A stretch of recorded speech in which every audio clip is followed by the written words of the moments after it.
Olá, sejam bem-vindos à Rádio SBOT, o podcast oficial da Sociedade Brasileira de Ortopedia e Traumatologia. Hoje teremos mais um episódio do programa Dia a Dia com o tema Mulheres na Ortopedia. Meu nome é Verônica Chang, sou médica formada pela Faculdade de Medicina da USP, onde também fiz minha residência médica em Ortopedia e Traumatologia e posteriormente a especialização em cirurgia de ombro e cotovelo. Fui preceptora em 2017 e atualmente sou mentora dos residentes do Instituto de Ortopedia e Traumatologia da USP, além de fazer parte da Comissão Jovem Ortopedista. Iremos conversar com a professora doutora Patrícia Fuchs, que é uma grande referência dentro da ortopedia e da medicina. Ela foi a primeira e única presidente da Sociedade Brasileira de Ortopedia e Traumatologia, é professora titular da Faculdade de Ciências Médicas da Santa Casa de São Paulo, chefe do Grupo das Doenças Neuromusculares, ex-presidente da Sociedade Brasileira de Ortopedia Pediátrica, ex-presidente da Sociedade Latino-Americana de Ortopedia Infantil e past chair do Pediatric Committee. Vamos também conversar com a doutora Roxana Viamão Guerra. A doutora Roxana fez residência em ortopedia e especialização em cirurgia de quadril na Faculdade de Ciências Médicas da Santa Casa de São Paulo. Fez um fellowship em cirurgia de quadril em Paris e Lyon e atualmente é colaboradora do corpo clínico da residência de ortopedia e traumatologia e do programa de aprimoramento médico em cirurgia do quadril do Hospital Israelita Albert Einstein. Muito bem, meninas. Muito obrigada pelo convite. Vai ser um bate-papo muito gostoso a gente poder conversar um pouquinho sobre nosso papel dentro da ortopedia, que é uma área tão masculina ainda. E eu gostaria de saber, primeiramente, quais os desafios encontrados na residência em ortopedia, que é justamente uma área mais masculina. Então, eu sei que a gente tem aí uma diferença de geração, acho que um dos assuntos a gente vê se esses desafios, eles permaneceram ao longo dos anos. Então, primeiramente, eu queria te ouvir, Patrícia, como que foi a sua experiência? Então, primeiro, eu quero agradecer o convite de participar de mais um podcast da nossa sociedade, que não precisa dizer que eu apoio todas as iniciativas da SBOT. Em especial, para falar sobre as mulheres na ortopedia, que eu acho que é o tema do momento, essa coisa de falar da diversidade, da inclusão, da participação das mulheres, eu acho que está um tema muito atual.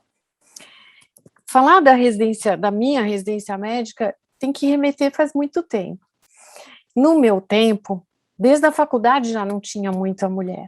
Então, na minha turma, na Santa Casa, nós éramos 100, e tinham 18 meninas só.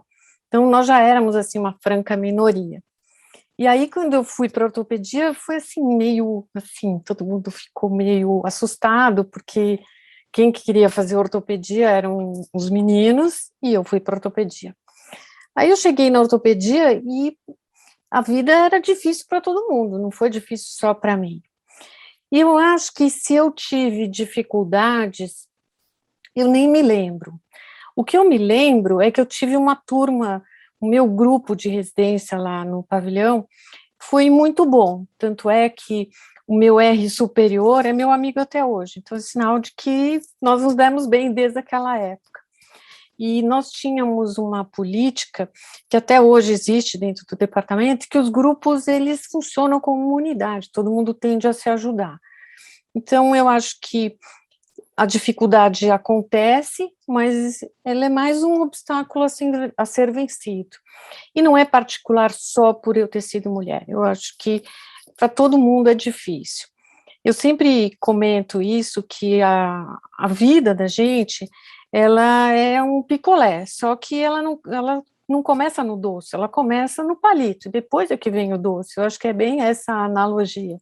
E, Roxana, como a gente mencionou na apresentação de vocês, você e a doutora Patrícia fizeram residência na mesma instituição, mas com uma diferença aí de alguns anos. Como que foi a sua experiência durante a residência? Oi, Verônica, também queria aproveitar para agradecer pelo convite, é uma honra fazer parte aqui do podcast da SBOT, junto com vocês, e parabenizo pela iniciativa também. Em relação a isso, eu concordo também com a doutora Patrícia, nesse ponto de que a residência em si é difícil para todo mundo, independente se é mulher ou homem, né? Eu acho que a residência cirúrgica em si, ela já é mais puxada, e a ortopedia mais ainda, e dependendo de onde você for fazer, mais ainda. Então, sou suspeita de falar ali, né, também fui da Santa Casa, mas falando com muitos colegas, o pessoal sabe que lá é mais puxado já há muito tempo, né?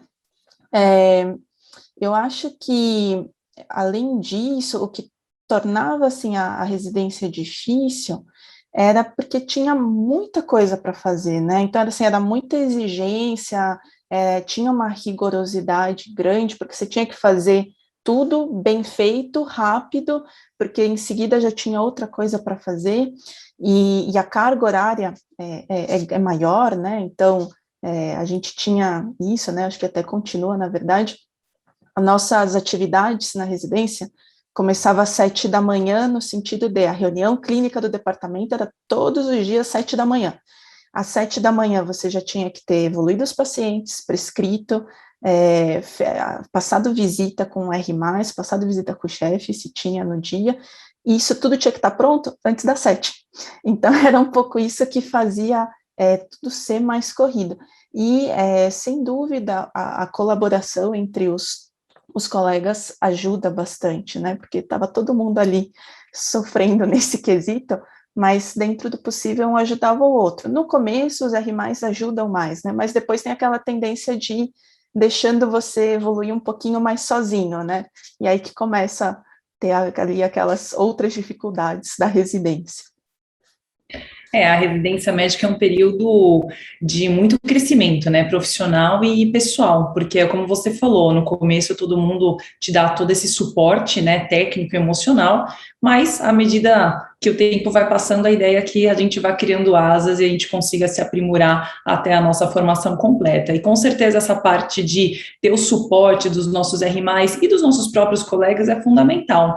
Falando em colegas, eu lembro que na minha turma eu era a única mulher, né? E no ano seguinte não tinha nenhuma mulher. Então, realmente, essa questão da predominância das mulheres, ela era clara, né, que era muito baixa. Hoje em dia, a gente já vê que, como a doutora Patrícia falou, já na época da medicina, né, já tinham poucas mulheres cursando o curso de medicina, e hoje em dia já se inverteu, tá? A gente já tem mais mulheres em muitas faculdades do que homens, mas na residência de ortopedia isso ainda vai mudar ao longo dos anos. Eu queria saber, você, Roxana, você tinha outras colegas mulheres? Como que foi isso durante a sua formação? Ah, sim. Então, no meu ano foi engraçado porque foi diferente do ano anterior. No ano anterior não tinha nenhuma mulher, zero, eram 20 homens. No ano seguinte éramos 4. Então, ainda assim, claro, é pouco, mas, né, de nada para 4 ali, deu uma aumentadinha e depois foi variando ali. Depois, no ano seguinte, acho que também foi umas 3, 4, e depois ia oscilando. Mas ainda assim é pouco, né? Eu acho que né, deve chegar o que no total na sociedade, não sei se chega a 10% de mulheres na ortopedia, não tem esse valor, mas eu sei que é bem pouco. Mas era isso, éramos 4, foi o ano diferente do anterior ali. É pouco, mas estamos crescendo, né? Eu acho que a gente consegue ver isso na nossa própria prática, né? Doutora Patrícia, como que era na sua época de residência? Você tinha colegas mulheres ortopedistas fazendo a residência junto com você? Não, na minha turma eram os meninos e eu. Mas eu já estava mais ou menos acostumada, porque dentro da faculdade, todas as turmas se subdividem em grupos, especialmente na hora que começa o internato. E o meu grupo, em particular, nós éramos em 8, e eu era a única mulher desse grupo, então eu já estava acostumada a trabalhar com os meninos, então eu não tive problema, e não tinha nenhuma residente na minha época, ao contrário, quando eu comecei, quando eu estava no internato, nós tínhamos uma R3, e a R3, no meio do R3, decidiu casar e ir embora. Então, ela tinha um antecedente que eu que estava com medo, entendeu? Que todo mundo falava, tá vendo? Olha o que acontece, sabe, essas coisas. Mas a Roxana falou a respeito dos números, na SBOT nós somos 6 ou 7%. Na academia americana também é mais ou menos isso. Eu não acredito que, a despeito do número de mulheres ter mudado ou até invertido durante a faculdade, durante a graduação, nós vamos conseguir chegar na ortopedia com meio a meio. Porque às vezes a especialidade tem a ver com a pessoa, de ter que ter uma empatia para você decidir por que você foi fazer ortopedia. Não tem explicação, a não ser que você ficou apaixonada e quis fazer isso o resto da sua vida. Então, eu não acredito, às vezes, que para muitas mulheres, especialmente na época da graduação, que é uma fase meio imatura, muita gente vai ser seduzida por essa ideia. Eu acredito que existem especialidades como a urologia, como a neurocirurgia e a ortopedia, que eu não acredito que um dia vai ser meio a meio. O que nós temos que batalhar na ortopedia é para que nós tenhamos um tratamento igualitário, porque a igualdade, ela supõe um número, e esse número não vai acontecer. Quer dizer, eu não acredito nesse século que isso aconteça. O que nós temos que batalhar é para que tenha equidade, para que todo mundo seja julgado de uma maneira igual. Então, assim como você era residente, tinha tarefa sua, a do seu companheiro de residência, e as coisas tinham que ser divididas de uma maneira igual. Então, eu acho que esse movimento das mulheres é para promover isso, para que tenha um julgamento igualitário, sem ter viés, porque ela é mulher e não vai dar certo, e não vai conseguir, ou sei lá, coisas daquele folclore antigo que falava da ortopedia. Porque eu me lembro que quando eu fiz exame na SBOT, eu conhecia só de longe o professor Sobania, e eu sentei para fazer a prova escrita e pedi uma outra cadeira, porque eu sou canhota. E aí ele pegou e falou assim, nossa, 100% das mulheres desta classe, porque era por ordem alfabética, só tinha eu de mulher, só tem 100% e elas são canhotas. Agora, desse tamanho, você vai destruir a noção da ortopedia, porque agora não precisa nem ser grande, nem ser forte, entendeu? Então, assim, foi na brincadeira, mas era o folclore que existia, né? Então, eu acho que é esse tipo de mentalidade que nós temos que trabalhar dentro da nossa sociedade. E a comissão do jovem ortopedista, ela tem um papel fundamental, ela e a comissão dos preceptores, em aparar esses vieses que volta e meia, não só eu, acho que o chat da Amob é livre para todas as meninas, acontecem coisas que eu fico pensando em que mundo que nós estamos. Será que eu tenho colegas que são tão, sabe, obtusos, que é chocante. Então, eu acho que nós que participamos da sociedade temos que dar o exemplo e temos que estar vigilantes para que isso não aconteça, especialmente nos nossos serviços. Muito bem, doutora Patrícia, e realmente, a Comissão Jovem Ortopedista, ela serve também para criar uma proximidade entre os médicos que estão entrando agora no mercado, né? Então, a gente criou justamente essa ponta da SBOT para tentar criar esse vínculo maior, e a gente se coloca à disposição, e justamente pensando nos problemas mais comuns e nas dúvidas que às vezes acabam gerando uma certa ansiedade nesses jovens ortopedistas, que a gente resolveu fazer esses podcasts com os temas mais prevalentes, né?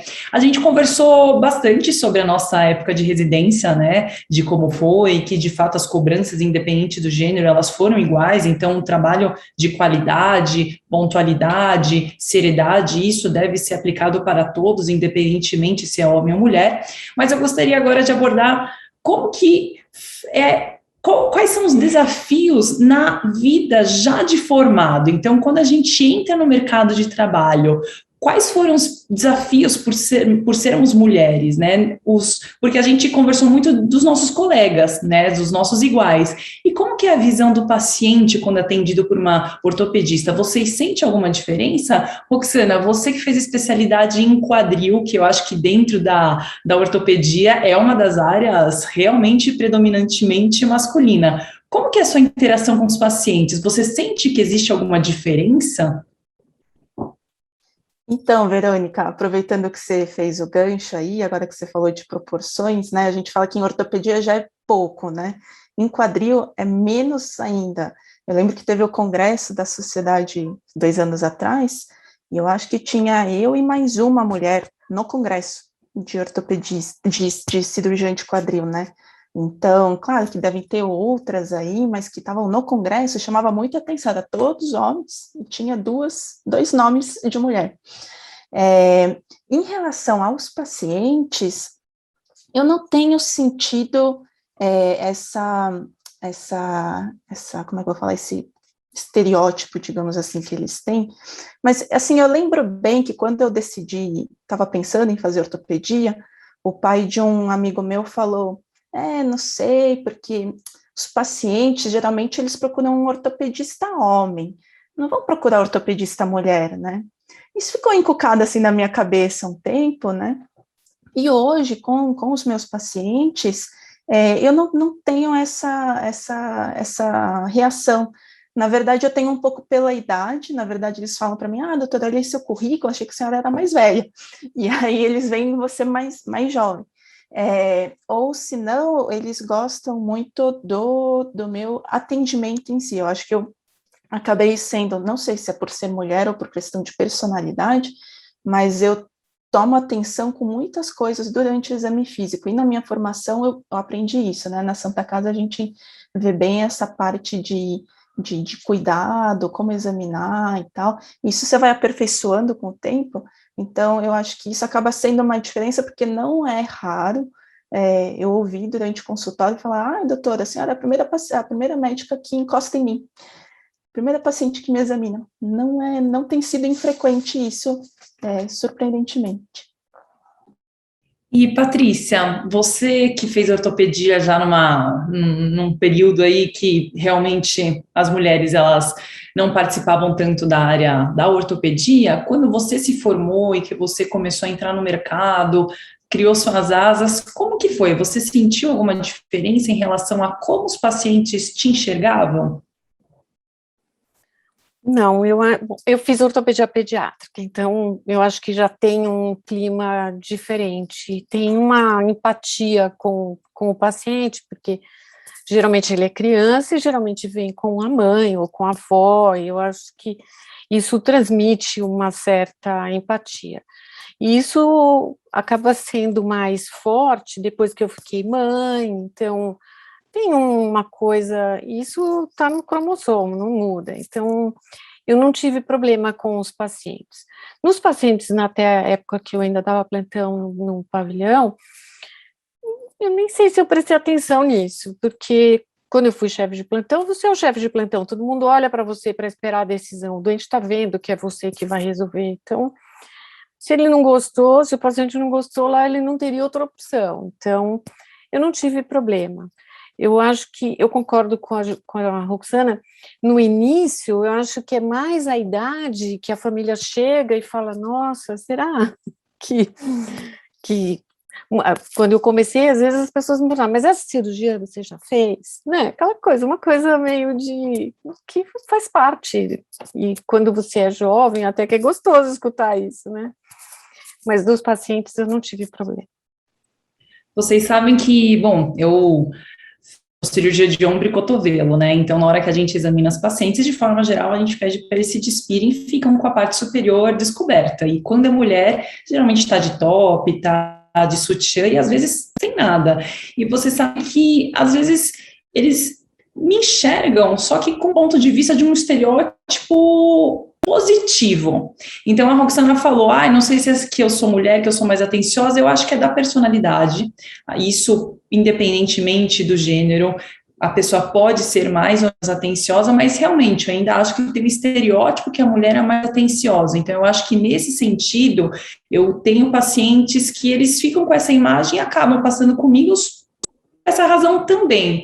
E a outra impressão é justamente como eu trabalho com membro superior, tem algumas pacientes mulheres que às vezes se sentem mais confortáveis em serem examinadas por uma mulher, que é um lado bom, mas teoricamente somos todos médicos e isso deveria ser uma neutralidade. Então, assim, eu acho que a balança ela pende para os dois lados, né? Um lado de todos aquelas imagens de que talvez a mulher seja uma pessoa não da ortopedia, não digo nem delicada, porque todas nós somos delicadas, né, e somos ortopedistas, e por outro lado, de ter essa imagem que é ainda atrelada ao sexo feminino, de ser mais atenciosa, de ser mais delicada, mas que isso, na verdade, é da pessoa, né, então eu acho que são essas duas balanças que a gente tem que aprender a pesar, né. Muito bem, conversamos sobre os desafios em ser mulher na ortopedia, tanto na nossa formação, que é o período de residência, depois no começo da nossa atuação profissional. E a ideia de ter convidado a Patrícia Roxana é que justamente estamos conversando com duas pessoas de gerações diferentes. E daí eu queria saber, primeiro, Patrícia, depois da gente ter conversado, você acha que os desafios da sua época são os mesmos do que os atuais? E daí depois a gente passa a bola para a Roxana. Eu acho que os desafios são iguais, porque fazer bem e bem feito e gostar daquilo que você faz é o desafio de fazer ortopedia. Eu acho que ele é igual. O meu único medo é que eu acredito que essa geração mais jovem talvez seja um pouco menos comprometida com esse trabalhar duro. Tem que suar a camisa, não tem nada vem se não tiver, como eu disse, essa construção. Você precisa trabalhar, precisa estudar e precisa querer ser cada vez melhor. Então esse é o desafio, e ele não muda, sempre é assim. Roxana, ouvindo, né, também todas as experiências que a Patrícia compartilhou com a gente, considerando a sua experiência como mulher na ortopedia, você acha que os desafios, eles permanecem os mesmos? Eu acho que eles foram mudando aí ao longo da formação, né? Eu acredito assim, por exemplo, na residência, né? Quando a gente é R1, o nosso desafio maior é conseguir fazer tudo que tem que fazer e deixar perfeito, né? Dentro do possível. Quando você vai já para R2, para R4, você começa a ter uma responsabilidade que não era tanto na R1. Então, você é responsável por um outro residente, uma outra pessoa, e se dá alguma coisa errada, a responsabilidade é tua. E eu acho que isso vai aumentando com o passar do tempo, né? Você vira R4, depois vira assistente, tudo isso vai evoluindo, e isso não diminui, na verdade, isso aumenta.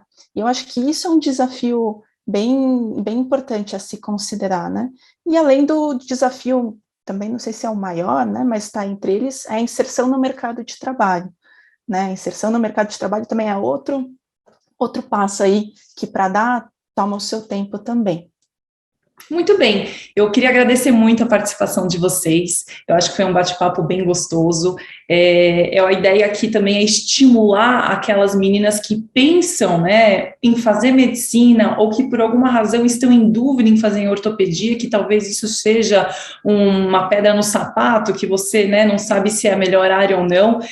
Queria colocar todas nós à disposição, tenho certeza que a Patrícia e a Roxana também, elas são pessoas super abertas, participam da parte acadêmica, estão em contato com residentes, e isso faz parte da formação, né, não é só uma formação técnica. Então a gente está aqui à disposição, a Comissão Jovem Ortopedista está de portas abertas, e eu gostaria que, em curtas palavras, vocês passassem uma mensagem final a todos que estão nos escutando. Gostaria primeiro de começar com a doutora Patrícia. A mensagem final é que todos nós, quando elegemos um objetivo, nós temos que trabalhar por ele. Ele é uma construção, que às vezes é um viés um pouco da juventude hoje, achar que as coisas vão acontecer espontaneamente. E não existe nenhuma especialidade que dirá na ortopedia. Então, a ortopedia, ela é para ser feita adequadamente. E antes de você ser ortopedista, você tem que ser um bom médico, tem que ser um bom cidadão, tem que ter regras de civilidade. E aí, depois que você tiver toda essa construção e trabalhar bastante, estudar bastante, você pode ser um bom ortopedista. Então, eu acho que a mensagem é essa, tem que ter uma construção, e a base dessa construção é muito, muito importante. Concordo plenamente, Patrícia, a gente tem que ter uma base muito sólida para a gente se transformar em algo de qualidade, né? Roxana, que mensagem você gostaria de deixar? Eu vou complementar um pouco da Patrícia, porque isso que ela falou é super importante, né? A gente, na faculdade, tem aquele estereótipo do ortopedista, o homem grande, forte, que não estuda, só joga, faz esporte. E não é assim. Na verdade, os bons ortopedistas, eles estudam muito. A gente tem que estudar muito, a gente tem que estar atento a muito detalhe, tanto na hora de examinar o jeito que o paciente anda, o jeito que ele entra, no centro cirúrgico, né, quanta coisa, antes de começar a cirurgia, quanta coisa a gente não tem que ficar de olho, e na técnica em si, né, não é só ir lá fazer incisão, então, não, tem toda uma técnica. Eu acho que a cirurgia ortopédica é uma arte, né, então, para a gente conseguir chegar lá, independente se for homem ou mulher, né, e aí eu acho que fica um recado para as mulheres ortopedistas, eu acho que isso é o lado que a gente tem e que consegue aprimorar mais essa resiliência que a gente tem. Acho que a mulher é uma pessoa muito forte e resistente, e dedicada, e mais atenciosa, e eu acho que isso é um diferencial que a gente tem. Muito bem, eu queria agradecer a participação de vocês. A Comissão Jovem Ortopedista está muito feliz de ter essa oportunidade de conversar com pessoas que são referências, né, não só como ortopedistas, como médicas, como pessoas, e agradeço muito essa oportunidade desse bate-papo. Você acabou de ouvir mais um episódio da Rádio SBOT, podcast oficial da Sociedade Brasileira de Ortopedia e Traumatologia. Todas as edições estão disponíveis no site www.sbot.org.br e também nas principais plataformas de streaming. Nos vemos no próximo episódio. Até lá!